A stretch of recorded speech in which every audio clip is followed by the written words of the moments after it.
The restaurant was called Yunhe, Galaxy in English, and it sat on the 47th floor of the Latte World Tower like God had personally reserved it for people who had no business being ordinary. Everything about Yunhe whispered money. The lighting was gold and amber, the kind that made every woman look like a painting and every man look like he had answers. The menu had no prices because if you were asking, you were in the wrong building. The waitstaff moved like shadows, present when needed, invisible when not. Laureen Adiz sat across from Kwon Seo-jun looking like she had been sent specifically to ruin every other woman in that restaurant's evening. She was wearing a deep burgundy wrap dress that moved with her like it had studied her body language for years. Her locks pinned up in a sculptural updo with two loose ones framing her face like punctuation marks. Her jewelry was minimal gold, clean, intentional. She smelled like oud and something warm that Seo-jun had not been able to name since the first time she walked into a meeting room 3 months ago, and made him forget he'd been running a criminal empire since he was 22. "You're staring again," Laureen said without looking up from her menu. "I'm admiring," Seo-jun corrected, swirling his wine. "Admiring is staring with better PR." She finally looked up. Her eyes were doing the thing, that half-amused, fully in charge thing that made him feel like the most powerful man in Seoul and a complete fool at the same time. "Order your food, Seo-jun. I'm hungry." Kwon Seo-jun was not a man people spoke to like that. He was 31, the head of the Kwon Syndicate, which controlled significant portions of Seoul's real estate underbelly, private security contracts, and imports that nobody asked too many questions about. He had a jaw that sculptors would cry over and the kind of quiet authority that made rooms rearrange themselves around him. He wore a black-fitted suit that evening with no tie, top button open, and he looked, in the words of his own mother, unreasonably fine for someone I pushed out of my body. And yet here he was, being gently scolded about staring by a woman who was simultaneously reading a menu and dismantling his entire emotional infrastructure. He loved it. He loved her. He had known it for exactly 6 weeks and 3 days. And he had not yet said it out loud because Laureen had a particular skill for making grand feelings feel silly if they weren't delivered correctly. He was waiting for the right moment. The right moment, unfortunately, was about to be hijacked. They were mid-appetizer, a delicate truffle and wagyu situation that Laureen was describing with the reverence of someone who genuinely understood both engineering precision and sensory pleasure, when the temperature in the restaurant shifted. It wasn't loud. That was the thing about Cha Yejin. She understood that the most devastating entrances weren't the noisy ones. She had learned that from her father, Cha Min-soo, who was the sitting president of South Korea and a man who had never once raised his voice because he never had to. Yejin had inherited his understanding of power, weaponized it with her looks, and used it her whole life like a scalpel. She was 29, legendarily beautiful, and wearing a red dress so short it was practically a statement of intent. Her hair was straight and perfect. Her makeup was the kind that took 2 hours to look effortless, and she walked into Yunhe like she owned the deed. Several phones came out. Seoul's gossip ecosystem ran on sightings like this. The ex-girlfriend of Kwon Seo-jun, the president's daughter, showing up at the most exclusive restaurant in the city on a Friday night. By morning, 12 blogs would have opinions. Seo-jun saw her first. Laureen, who had been gesturing with her fork to illustrate a point about structural load calculations somehow becoming a metaphor for emotional unavailability, noticed his face change. She turned around slowly. She took in Yejin, the red dress, the deliberate walk toward their table, the smile that was not a smile. Laureen put her fork down, picked up her wine, took a sip, set it down again. "Is that her?" she asked, voice completely level. Seo-jun's jaw was tight. "Laureen, Seo-jun." She said his name like a full stop. "Is that her?" "Yes." Laureen nodded slowly, the way engineers nod when they've identified the exact point of structural failure. "Okay." Yejin arrived at the table radiating performance.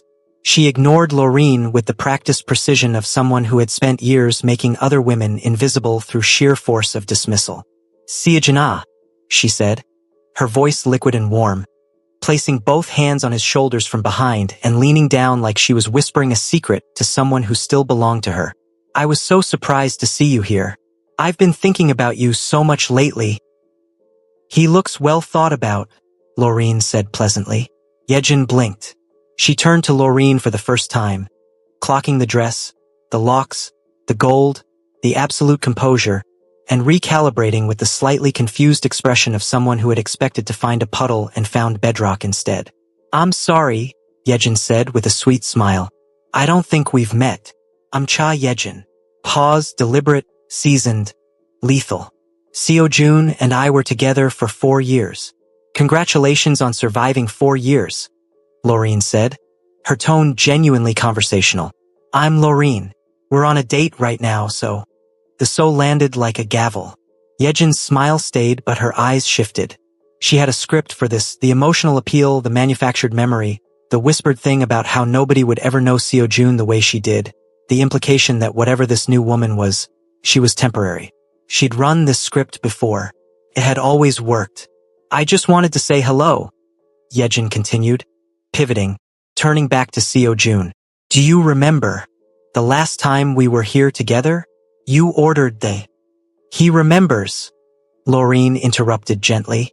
"People generally remember things that happened to them. What I'm curious about is why you're remembering it here. Tonight, while we're eating." She tilted her head. "Is the food not good on the other side of the restaurant?" A few tables nearby had gone very quiet. Yejin felt the ground shift slightly. This was not a puddle. This woman was speaking to her like she was a minor administrative inconvenience, and doing it in a tone so pleasant it couldn't even be called rude. That was somehow worse.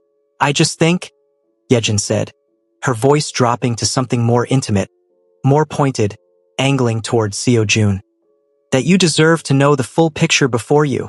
"Before he what?" Laureen asked. Her voice was still warm. That was the terrifying part. "Before he has dinner with a woman who actually respects his time? Before he enjoys a Friday without his phone blowing up at midnight?" She smiled. It was a beautiful smile. It was also a wall. "Because I know about the midnight calls, Yejin, and the texts, and the thing you told his cousin at the Apgujeong event last month." She picked up her wine again. "He told me. He tells me things. That's how relationships work when they're healthy." Seo-jun was looking at Laureen with an expression that was 1 part awe and 2 parts 1 going to marry this woman. Yejin's composure cracked, just slightly, just enough. "You think you know him?" she said. And now there was an edge. The script abandoned, real irritation bleeding through. "You've known him for what? 5 minutes? I know everything about. You know the version of him that let you get away with things," Laureen said simply. "That version is retired. I don't know what to tell you." The restaurant was now fully, completely silent in their radius.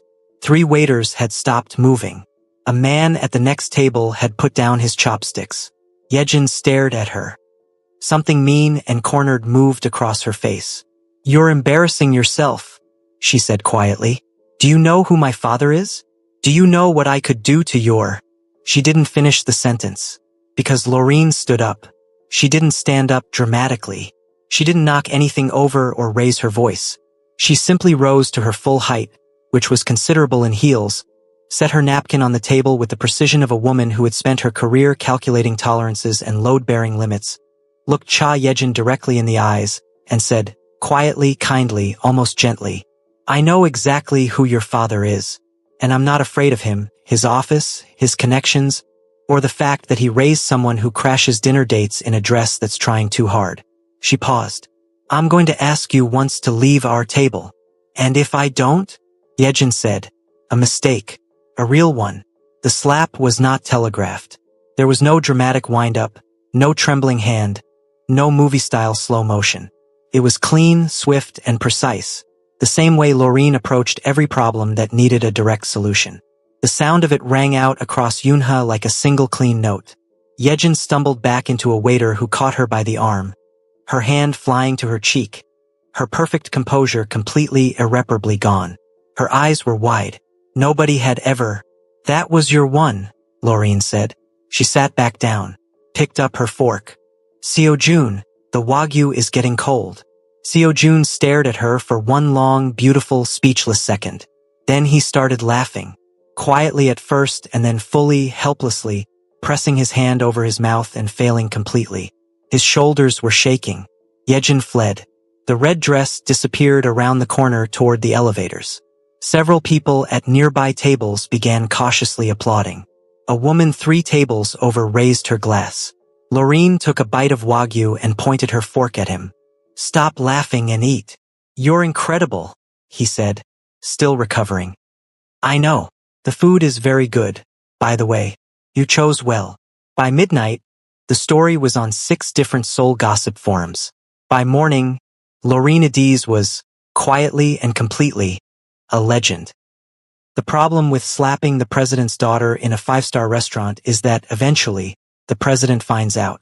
Took 48 hours. Cha Min-soo was a measured man. He had run the country for 3 years on a platform of dignity, restraint, and strategic composure. He wore that composure like a second suit. He was also, underneath all of it, a father who had spoiled his only daughter into a monster and was either too deep in denial or too deep in love to see it. Either way, Yejin had never once been told no in a way that stuck. Not by schools, not by ex-boyfriends, not by the 6 women who had preceded Loreen in Seojun's orbit and had each quietly retreated under varying degrees of campaign. He called Seojun first. That conversation lasted 4 minutes and ended with Seojun saying, "With respect, sir, your daughter came to our table.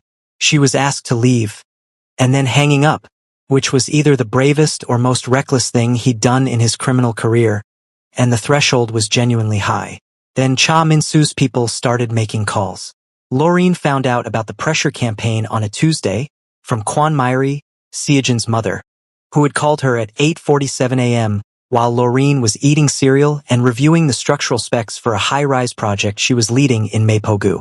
"Lorena," Myri said without preamble, "the way women say names when they've decided to be on your side forever. That man's people have been calling Seojun's lawyers. They're saying you assaulted a public figure." Loreen ate a spoonful of cereal. She walked up to our dinner table. "I know that. I'm on your side. Keep up." Myri's voice was sharp and warm and absolutely her son's mother. She was 63, immaculately dressed at all times, ran 3 legitimate businesses as Seojun's front infrastructure, and had once, famously within the family, chased Cha Yejin out of her house with a silk Hermes scarf she had then refused to touch again, and donated to charity. "I'm calling because they're going to try to embarrass you publicly. Something about your work permits and your engineering credentials. Yejin's been talking." Loreen set her spoon down. "My credentials? Something about whether your qualifications transfer properly, that your projects should be reviewed, that there may be irregularities." Loreen's voice had gone very, very still. "She's coming for my work." A beat. Yes. This was a strategic miscalculation on Yejin's part. A catastrophic one. Because Loreen Adiz Mensa had many soft spots. She was bubbly. She laughed at everything. She made friends in elevators. She sent voice notes that were mostly just her cackling at something she'd seen on the street. But her work was not a soft spot. Her work was the thing she had built from nothing across 2 countries, in a field that had told her repeatedly and in many creative ways that she was not the demographic it was designed for. Her credentials were not a vulnerability. They were a fortress. "Okay," Loreen said. She was already opening her laptop. "Okay."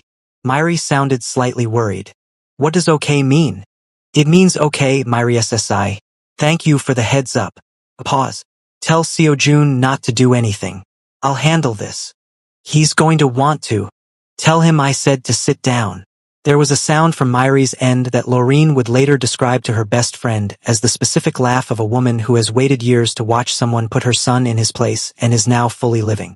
Loreen's credentials were not questionable. She had a bachelor's in civil engineering from the University of Lagos, a master's from Imperial College London, and a research fellowship from KIST Korea Advanced Institute of Science and Technology, which was how she'd ended up in Seoul in the first place. She was licensed in 3 jurisdictions. She had led projects in Nigeria, the UK, and now Korea. She had a paper published in a peer-reviewed structural engineering journal about seismic load distribution in asymmetrical high-rises that had been cited 47 times. She was also, by some coincidence that the universe had arranged with excellent taste, personal friends with Professor Yoon Chang-ho, one of the most respected civil engineers in Korea, former dean of engineering at Seoul National University, and a man who, when Loreen sent him a very calm, very specific message about what was happening, responded in 11 minutes with, "This is absurd. I'll make some calls. Also, you should come to my wife's birthday dinner. She loved the bottle you sent. She was also, as Seoul's construction and architecture community had discovered over 18 months, the engineer who had flagged a drainage design flaw in a Gangnam development project that would have caused significant flooding within 5 years.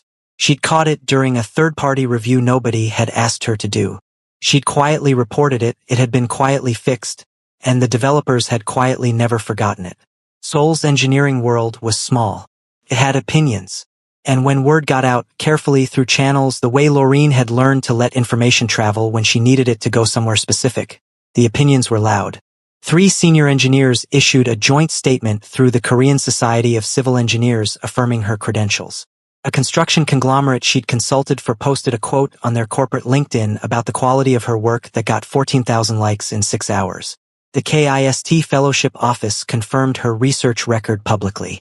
A journalist at the Jungong-ilbo who had been trying to get Laureen to give an interview for 4 months suddenly found herself with a very good story about a foreign engineer being targeted for harassment by politically connected figures, and wrote it. She did not name Cha Yejin directly. She didn't have to. Seoul knew how to read.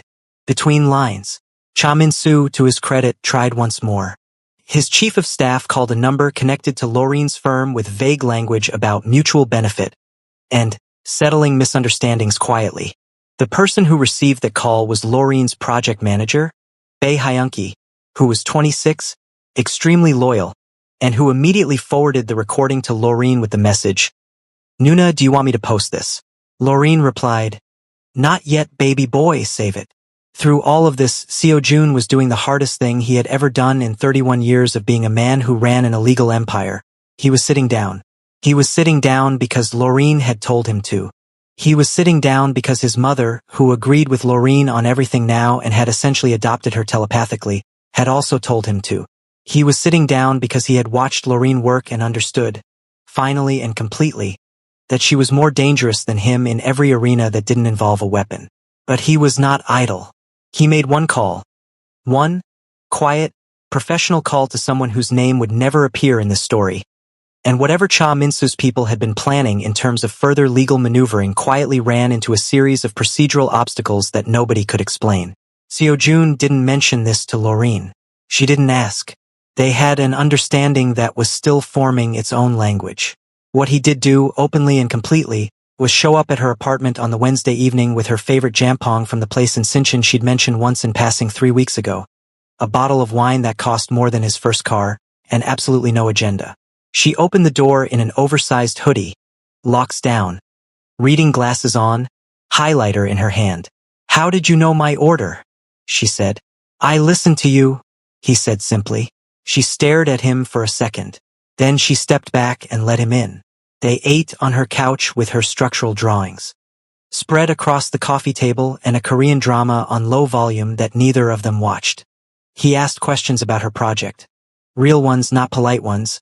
And she explained things with her hands the way she always did when she was excited, and at some point his arm had found its way around her shoulders without either of them marking the moment it happened.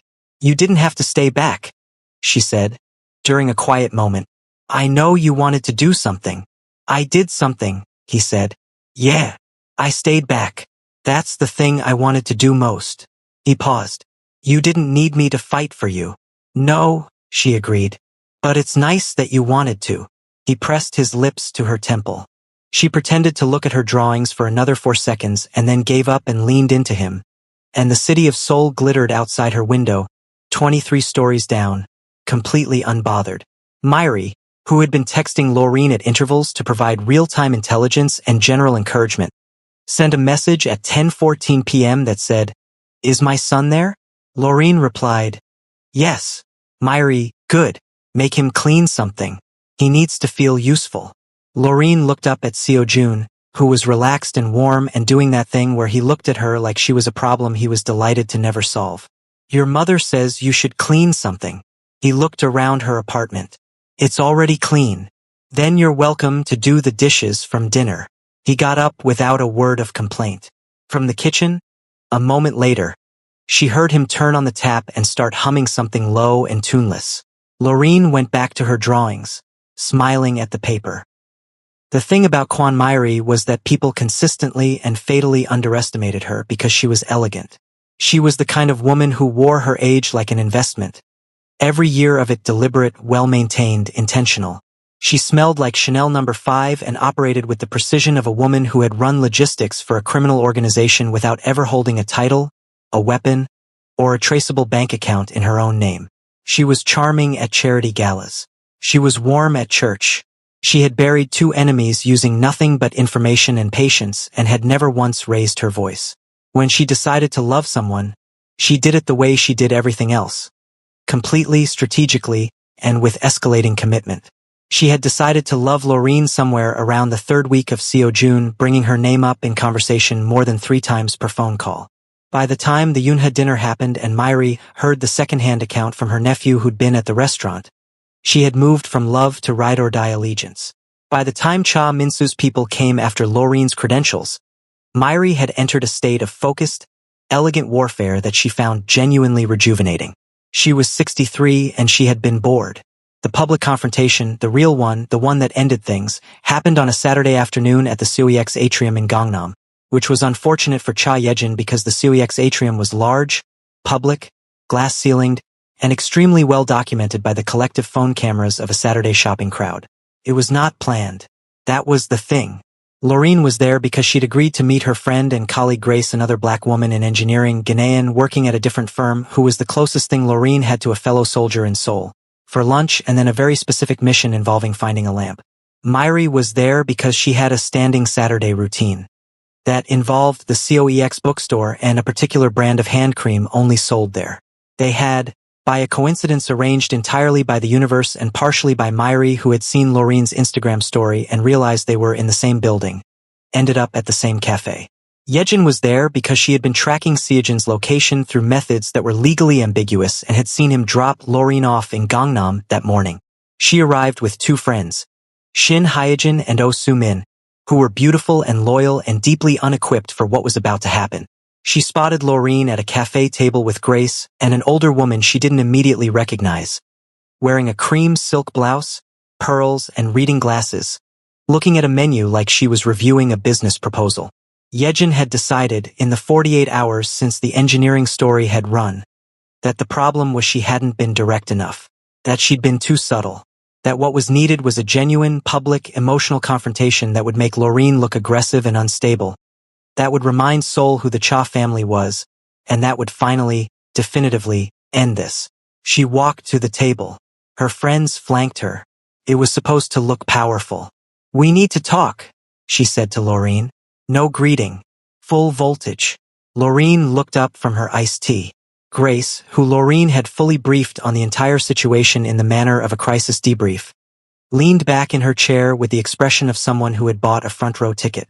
The older woman set down her menu. Yejin finally looked at her and realized, with a lurching, horrible recognition, who she was looking at.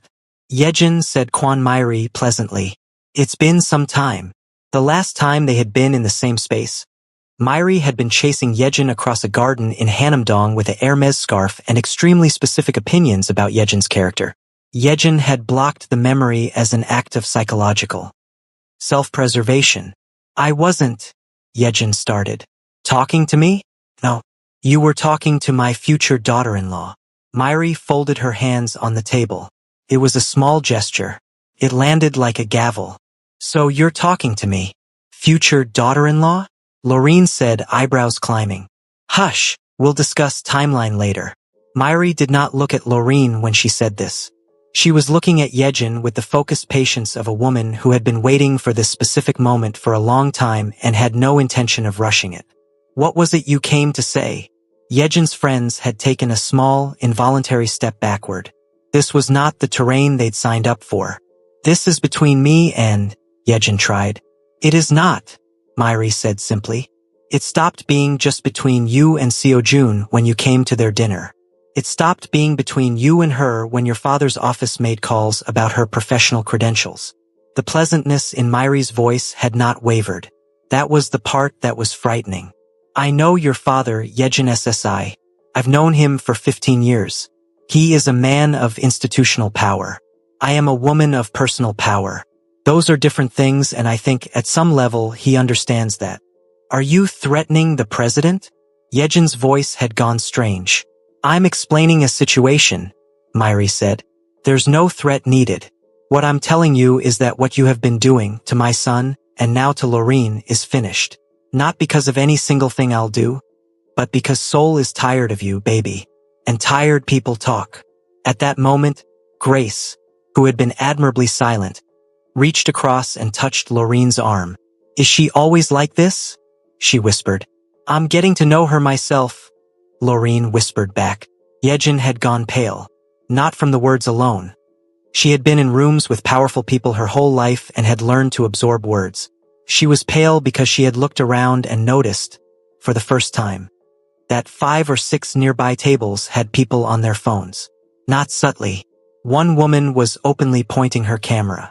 A young man in a bucket hat had clearly been recording for at least a minute. Soul liked to gossip, but Soul also liked a moment when the record needed to be set straight. I love Seo Jun, Yejin said, and for the first and only time in this entire saga, her voice cracked. It was real. Loreen heard it and noted it without celebration. Yejin's feelings were real. That didn't make her actions acceptable, but the feelings were real. Loreen set down her drink. I believe you, she said quietly, but the way you love him was making him miserable. And the way you've come after me is not love for him. It's control for yourself. She met Yejin's eyes evenly. You should talk to someone. Genuinely. Not because I'm being mean. Because you're clearly hurting and you're taking it out on everyone around you, and your father has let you do it so long that you don't know how to stop. The table was very quiet. Grace looked at Loreen with the expression of someone witnessing a person who has genuinely done the inner work. Myri looked at Loreen with the expression of someone selecting a wedding venue in her mind. Yejin stood there, chin raised, something complicated and wounded moving through her. Her 2 friends were now definitely standing apart from her, one of them looking at the floor. She left. No finale. No last word. She walked out of the Suyex atrium with her remaining dignity in one hand and a lot to think about in the other. Cha Min-soo made one more move. He was his daughter's father, and so he tried. He requested a meeting with Loreen through an intermediary. A neutral location, a private room at a hotel in Uedo. Loreen showed up with one person, Bae Hyunki, her project manager, who she brought everywhere and who was recording from his jacket pocket out of general principle. The president was not there in person. His deputy chief of staff was a man named Jung Byung-go, 50s, excellent suit, practiced in the art of the reasonable-sounding unreasonable-esque. He suggested, in very smooth language, that perhaps Loreen might consider stepping back from the public conversation around the engineering story. That perhaps a quieter profile might serve her well professionally. That the administration valued talented foreign professionals and hoped she understood the importance of good relationships with the government. Loreen listened to all of it. She had brought a thermos of tea, and she sipped from it during the meeting in a way that Jung Byung-go found deeply unnerving but couldn't explain. When he finished, she said, I have a recording of the call your office made to my firm about my credentials. I have not published it. I have no plans to publish it, as long as this conversation we're having right now is the last one. She capped her thermos. I'm not interested in politics. I'm interested in doing my work and living my life. If those 2 things are allowed to continue without interference, everyone here goes home happy. She stood up. Please tell President Cha I understand he loves his daughter. I'd suggest he try to help her instead of protect her from consequences. The distinction matters. She walked out. Hyunki followed, nearly tripping over his own feet with the effort of not reacting until they got to the elevator. In the elevator, Nuna, save it for outside. Outside. Loreen stood on the Uedo sidewalk, Taa River in the distance, October wind doing something cinematic with her locks, and she called Seo Jun. He picked up on the second ring. How did it go? It went. She squinted into the sun. We're done with that chapter. Pause. Are you okay? I'm extremely okay. She started walking. I want Jajangmyeon for dinner. Not the delivery place, the one in Mapo that your mother introduced me to. I'll book it. And tell your mother I said she was very good today. She could hear him smiling. She's gonna print that out and frame it. She absolutely should. Laureen turned a corner, the city opening up wide and glittering and fully, unapologetically hers. Seo Jun. Yeah. I like you a lot. A beat. A very specific kind of quiet. I love you, he said. Not performed. Not strategic. Just true the way facts were true. She walked half a block before she answered. I know, she said. That's it? I know. I love you too. Kwon Seo-jun. Now stop fishing and make the reservation. He laughed. The full one, the helpless one, the one only she got. And she smiled at the sidewalk and kept walking, and Seoul sparkled around her like it knew exactly what it was hosting. The dinner at Mapo was long and loud. Myri came because she was Myri and nobody had told her not to. Grace came because Laureen invited her. Hyunki came because Seo-jun had said bring the kid, he deserves it. Two of Seo-jun's closest men, Nam Ji-hoon and Park Sun-woo, arrived at some point and the table that had been booked for 4 became a table for 7 and the restaurant's owner, who knew Myri personally, simply moved them to the back room and brought extra banchan. Myri, 3 glasses of Macchiali in, told the complete and unabridged story of the garden incident with the Hermes scarf. Seo-jun tried to stop her. She told him to sit down. He sat down. Laureen laughed until she couldn't breathe. Grace filmed it. Hyunki was too busy crying laughing to film anything. Seo-jun watched Laureen across the table. Full laugh, head back, eyes bright. Her hand on his mother's arm like they'd known each other for years, and felt something settle in his chest that had not been settled in a very long time. Later, walking to the car, the city quiet and cool, he took her hand without announcement. She let him. This is going to be interesting, she said, looking up at the Seoul skyline. It already is. Your mother is going to be in our business forever. Yes, I'm not actually complaining. I know. He glanced down at her. She already called you her daughter-in-law. Laureen stopped walking. In front of who? The restaurant owner. And I think she texted her church group. Laureen pressed her lips together. Failed to keep a straight face. She is so out of control. Completely. You love it. Completely, she agreed. He pulled her in by their joined hands and kissed her right there on the Mapo pavement. The Tae River wind doing its thing. The city lit up and indifferent and beautiful. She kissed him back with the energy of someone who had fought for her peace and intended to enjoy it. Somewhere across Seoul, Cha Yejin was in her first therapy appointment. Something her own best friend had quietly arranged, tired, finally, of watching someone she loved spiral. Somewhere in Uido, Jung Byung-go was writing a memo that would go nowhere. Somewhere in Hanamdong, Kwon Myri was texting Laureen a photo of a wedding venue with absolutely no context. Laureen read the text in the car, Seo-jun's hand on the gearshift, the city sliding past her window. She texted back, Myri, we've been together for 3 months. Myri? And Laureen stared at her phone, looked at Seo-jun, looked back at her phone. She typed, it's a nice venue. Myri replied with 7 heart emojis and what appeared to be a screenshot of a catering menu. Laureen put her phone face down on her thigh and said nothing. Seo-jun, who had not seen the exchange, glanced over. Everything okay? Your mother, Laureen said, is something else entirely. The very first thing I ever said about her, he confirmed. Laureen leaned her head back against the seat and watched Seoul go by. This city that had taken her in and tested her and handed her the most improbable, wonderful, absurd love story she'd never thought to plan for. She smiled at the roof of the car. Yeah. She was keeping him. 1 year later, the invitation was cream cardstock with gold foiling so clean it caught light like a mirror. Kwon Seo-jun and Laureen Adiz. Request the pleasure of your company. Myri had personally approved the font. She had also personally disapproved of the first 3 font options, the second venue, one of the flower arrangements, and the caterer's initial menu proposal. She had done all of this with such grace and specificity that nobody had felt managed. They had simply felt guided by a woman who knew exactly what excellence looked like and refused to settle below it. Laureen had watched her future mother-in-law dismantle and rebuild the wedding planning process from the ground up over 11 months and had felt, each time, an emotion somewhere between admiration and holy terror. She's incredible, Grace had said. At the fourth planning meeting, she'd been dragged to as Laureen's emotional support human. "She's a force of nature wearing Chanel," Laureen had replied. Same thing. The wedding was held in late October, 1 year and 17 days after the dinner at Yunhe, at a private estate in Gapyeong, 2 hours outside Seoul, where the trees had gone gold and red and the kind of amber that made everything look like a memory while it was still happening. There were 112 guests. Every single one of them had been personally vetted by either Laureen or Myri, which meant the room was full of people who were genuinely happy to be there. A rarity at weddings, a miracle at weddings involving a Mafia family.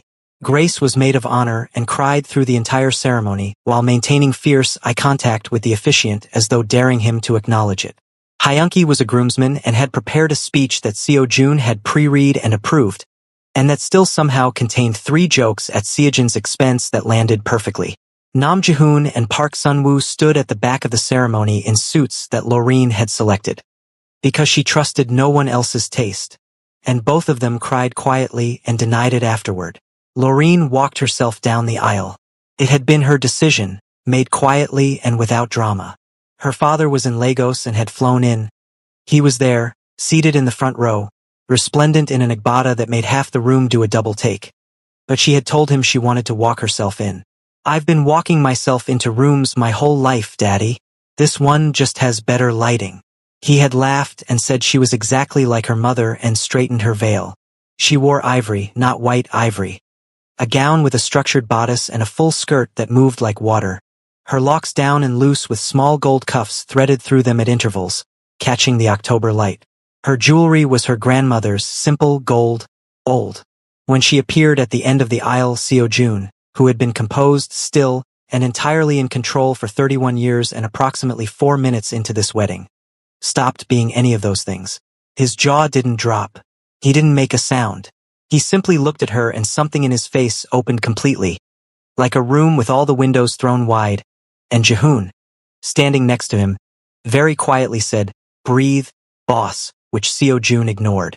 Myri, in the front row, watched her son watch Laureen and pressed her lips together and looked at the ceiling and absolutely did not cry because she had done her makeup herself and it was a masterpiece and she was not sacrificing it.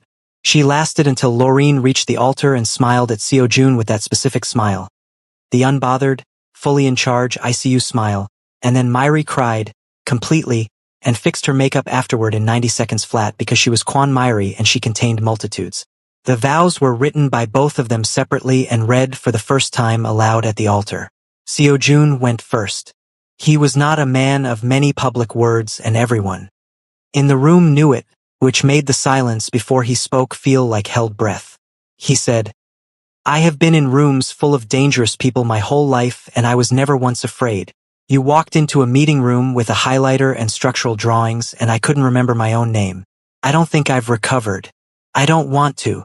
Grace made a sound. Laureen pressed her lips together very hard. He continued, "You taught me that protecting someone doesn't mean standing in front of them. Sometimes it means standing beside them and trusting that they've already handled it. I'm still learning that. I'll spend however long you'll give me learning it." Laureen took one careful breath. Then she read hers. "I came to Seoul for a fellowship and a career and I was not accepting applications for anything else. You were persistent without being pushy, which is a very specific skill and I want you to know I noticed it and found it extremely annoying and also very effective." Laughter from the room. Seo-jun's mouth curved. "You are kind in the ways that count. The quiet ways, the 11 p.m. Jampong ways, the I listened to you mention something once 3 weeks ago ways. You make me feel like being known is safe. That's not a small thing. That's everything." A pause. "Also your mother is the greatest woman alive and I need that on record." Myri, from the front row, said, out loud, at a wedding, into the microphone's ambient range, "I know." The room lost itself completely. At the reception, Laureen danced with her father to a song he'd sung to her as a child, and the room gave them space and silence for it. She danced with Grace to something loud and joyful that had half the guests on their feet. She danced with Myri, the two of them in the middle of the floor, gold and ivory, laughing at something nobody else could hear, completely in their own world. Seo-jun danced with his mother first. Then he found Laureen and they danced slowly to something that wasn't slow music. because she said slow songs were too obvious and he had learned to find her logic impeccable. Happy? He said against her temple. Extremely, she said. You have to ask? I like hearing it. Happy, he said. Extremely. Somewhere across the city, in a quieter version of her life, Cha Yejin was still into therapy and had recently taken a solo trip to Jeju that she'd posted about without mentioning anyone else. Her therapist said she was making real progress. She was starting to believe it. Her father had called Seojun once 6 months ago, brief and formal, something like an acknowledgement without being an apology. Seojun had accepted it for what it was. Loreen had said good enough and meant it. Some chapters closed cleanly. Some just stopped. Late that night, after the guests had gone and the estate was quiet, Loreen sat on the stone steps outside with her heels off and her gown pulled around her, looking at the dark Gapyeong hills. Seojun came out with 2 glasses of wine and sat beside her, jacket off, sleeves rolled. They sat without talking for a while, the kind of quiet that only existed between people who had earned it. Myri already texted me about grandchildren, Loreen said. How many times? 3. Since the reception ended. Seojun closed his eyes briefly. I apologize on behalf of. Don't. Loreen leaned her head on his shoulder. I texted her back. He looked down at her. What did you say? Loreen sipped her wine, looked at the hills, said nothing for a comfortable, devastating 4 seconds. I said one thing at a time, Myri. Seojun went very still. One thing at a time was not no. He looked at his wife, a word that still felt like stepping into a room and finding it larger than expected. And she was smiling at the hills with that expression, the unbothered fully in charge one, and he thought, not for the first time and certainly not for the last. Seoul had no idea what it was hosting. He kissed her temple. She let him. The hills were quiet. The night was gold. They stayed on the steps a long time. Hello besties, in this story we learned that the right person won't ask you to shrink, they'll make room for everything you are. Loreen never made herself smaller to be loved, not for a field that doubted her, not for a city that didn't know her, not for a woman who tried to intimidate her. She showed up fully, fought cleanly, and loved openly, and everything she deserved found its way to her because of it, not in spite of it. Besties, so Joy learned that real love isn't about shielding someone from every storm. It's about trusting that the person beside you can handle the rain and choosing to stand beside them anyway. And the mother-in-law reminds us that when you find someone worth fighting for, you fight with grace, with strategy, and if necessary, with the silk Hermes curve. Besties, the world will always have a agent, someone who uses power, fear, and history to keep you stuck. But the story never belonged to her. It belonged to the woman who walked in and bothered, did her work, loved fiercely, and let Soul figure out the rest. Show up fully, the red table was always yours. Thank you so much for watching. Kindly like, subscribe and share.